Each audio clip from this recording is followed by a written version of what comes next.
Semoga yang subscribe diberikan rezeki melimpah dari arah tak disangka-sangka. Dan yang like komen, dimudahkan jalannya menuju surga di hari akhir nanti. Sihir merupakan perbuatan seseorang untuk mencelakakan orang lain dengan meminta pertolongan setan. Praktik sihir sudah berlangsung ribuan tahun yang lalu, yang biasanya dilakukan karena kebencian dan sakit hati. Begitupun gangguan jin ataupun setan, pasti selalu ada saja setan dan jin yang mengganggu manusia. Lalu apa saja yang harus dilakukan supaya terhindar dari keburukan jin, setan, dan juga sihir? Sebelum saya melanjutkan, alangkah baiknya pemirsa sekalian subscribe terlebih dahulu dan silakan tinggalkan like serta komen yang positif. Silakan juga tuliskan hajat pemirsa sekalian di kolom komentar. Semoga semakin banyak yang mengaminkan, maka harapan pemirsa akan cepat terkabul. Bismillahirrohmanirrohim. Dalam Al-Quran ada ayat yang paling agung. Barang siapa yang membacanya sehabis sholat fardu, maka tidak ada yang menghalanginya untuk masuk surga kecuali kematian. Siapa yang membacanya ketika hendak tidur, setan tidak akan sanggup mendekatinya sampai waktu pagi. Barang siapa yang membacanya ketika keluar rumah, maka dia tidak akan diganggu oleh setan.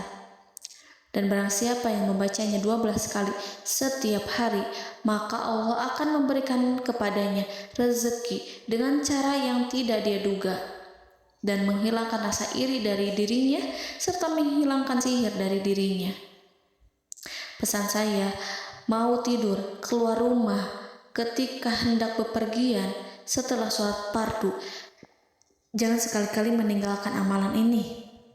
Jika ada gangguan di dalam rumah, misal ada setan yang menghuni rumah tersebut, maka amalkan ini sambil menghadap kiblat dan sambil baca. Pemirsa sekalian berputar mulai dari kiblat dan berakhir ke kiblat lagi. Maka Allah akan melindungi rumahmu dari segala bahaya dan kejahatan. Begitu dahsyatnya, sampai-sampai Rasulullah pernah berkata, tidak dibaca ayat itu dalam rumah yang ada setannya, kecuali setan pasti pergi dari rumah itu.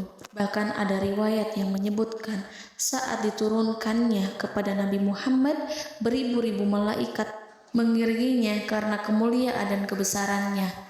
Seluruh berhala yang ada di bumi berjatuhan, mahkota para pembesar berjatuhan, para penguasa menjatuhkan wajahnya, para setan berlarian, dan para malaikat bersujud mengiringinya. Namun, sebelum melakukan amalan ini, sebaiknya pemirsa sekalian menjaga hal-hal berikut. Pertama, menjaga sholat berjamaah. Kedua, tidak mendengarkan nyanyian-nyanyian ataupun musik. Ketiga, berwudu ketika hendak tidur dan membaca basmalah di setiap aktivitas. Kelima, membaca zikir la ilaha illallah wahdahu la syarikalah lahul mulku wa lahul hamdu wa huwa ala kulli syai'in qadir. Baca zikir tersebut 100 kali setiap hari. Barang siapa yang membaca zikir ini 100 kali setiap hari, maka setan tak akan sanggup mendekatinya dan tak sanggup mengganggunya selama seharian. Yang keenam, membaca Al-Quran setiap hari tanpa bolong. Ketujuh, bergaullah dengan orang-orang yang soleh. Dan inilah ayat yang tadi dibahas yang bisa menghilangkan sihir dalam tubuh, yaitu ayat kursi, ayat yang tertera dalam surat Al-Baqarah ayat 255. Bismillahirrahmanirrahim.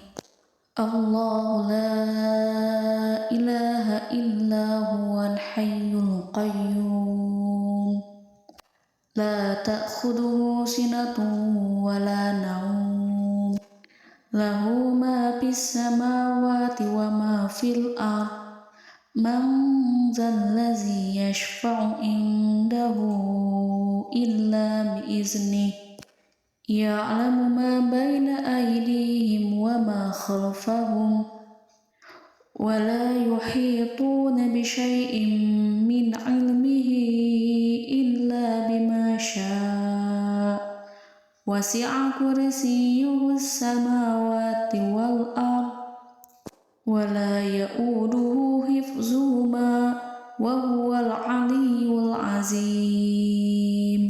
Amalkan ayat tersebut sekurang-kurangnya 12 kali setiap hari, dan kalau bisa diamalkan juga ketika hendak tidur, keluar rumah, ataupun setelah sholat fardu.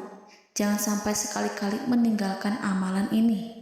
Dan ada juga amalan yang paling ditakuti jin dan setan yang bisa mengusir jin baik dalam tubuh maupun yang ada di sekitar kita.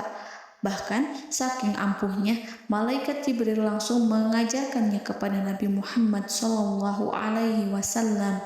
Sebagaimana dikisahkan oleh Ibnu Mas'ud, pada suatu malam Nabi Muhammad SAW didatangi oleh jin Ifrit yang membawa obor api. Obor tersebut digunakan jin Ifrit untuk menyerang Nabi Muhammad SAW. Dan pada saat itu Nabi pun membaca ayat Al-Quran. Namun tidak ada reaksi apapun kecuali jin itu semakin mendekat, sehingga Jibril menawarkan kepada Nabi Muhammad, dan Jibril pun berkata, "Maukah engkau aku ajarkan beberapa kalimat yang jika engkau membacanya maka ia akan jatuh tersungkur?" Maka Jibril pun mengajarkan ini. Bismillahirrahmanirrahim. A'udzu biwajhillahil karim wa bikalimatillahi tammati allati la yujawizuhunna barru wala fajirun min syarri ma yanzilu minas sama' wa min syarri ma ya'ruju fiha wa min syarri ma zara'a fil ardh min syarri ma yakhruju minha wa min syarri fitanil laili wan nahar wa min syarri tawarikil lail wa min syarri kulli tarikin illa tarikan yatruku bi khairin ya Rahman. Yang artinya, aku berlindung dengan zat Allah yang maha mulia, dengan kalimat-kalimatnya yang sempurna, yang tidak ada orang baik dan juga orang durhaka yang melampauinya, dari keburukan yang turun dari langit dan keburukan apapun yang naik ke langit, dari keburukan apa saja yang masuk ke bumi dan keburukan apa saja yang keluar dari bumi, dan keburukan fitnah-fitnah siang dan malam, dari keburukan petaka-petaka malam, dari keburukan setiap petaka yang datang, kecuali petaka yang datang membawa kebaikan. Wahai Zat yang Maha Penyayang. Itu dia yang bisa saya sampaikan. Semoga informasi tadi membawa manfaat, keberkahan, dan kebaikan untuk kita semua. Wallahu a'lam bishawab.